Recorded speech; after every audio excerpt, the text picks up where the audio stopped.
on est toujours au CES, on continue nos petites découvertes des stands avec Inwin. Alors, des produits chez Inwin, il y en a. Celui-là, on le connaît, puisqu'on a déjà testé ce produit à la ferme. Il faut savoir qu'il va y avoir une version blanche qui est plutôt très sympathique. On est toujours sur les bases de Dragon Rider, des boîtiers qu'on a déjà testé à la ferme. On va continuer avec les nouveautés, puisque c'est une nouveauté hein, grâce à la peinture blanche. On va découvrir les autres boîtiers de la marque et vous allez voir, il y a un petit peu du très lourd pour certains et pour d'autres pas forcément. On a le Mana 137, donc c'est une nouvelle version du Mana. On avait déjà testé le 136. Le 136 qui va lui sortir en blanc.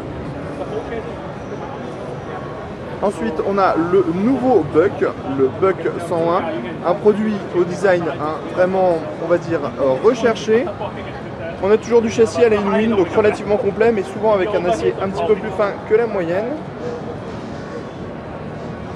Toujours le Dragon Rider en blanc. La nouveauté, une des nouveautés, toujours en base de concept, c'est le TBA. Alors avec un beau panneau de contrôle sur le dessus, une façade à l'avant qui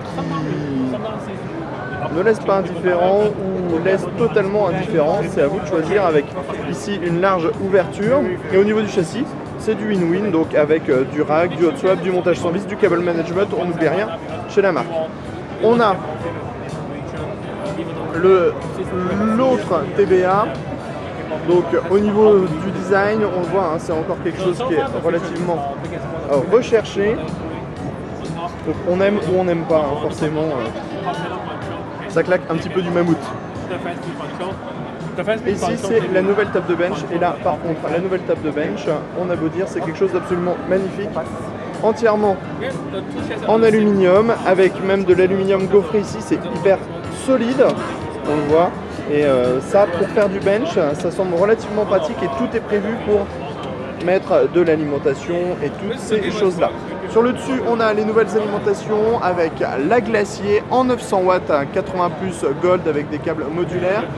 Toujours les modèles Commander 2 en 80 plus bronze avec un modèle qui va jusqu'à 1200 watts. Après, il y a des modèles pour l'industrie qui nous intéressent un petit peu moins. On fait le tour. Le Mana 134, donc qui n'est pas forcément une nouveauté. Et là, on a tout ce qui est Cine ITX et on va aller plus précisément au-dessus un modèle, le Walmouth, qui est un produit qui est plutôt très joli. Donc pour mettre du Cine ITX sur les plateformes Intel avec par exemple du MSATA, on voit c'est relativement sympathique au niveau du design, surtout à placer en dessous d'une grosse télé.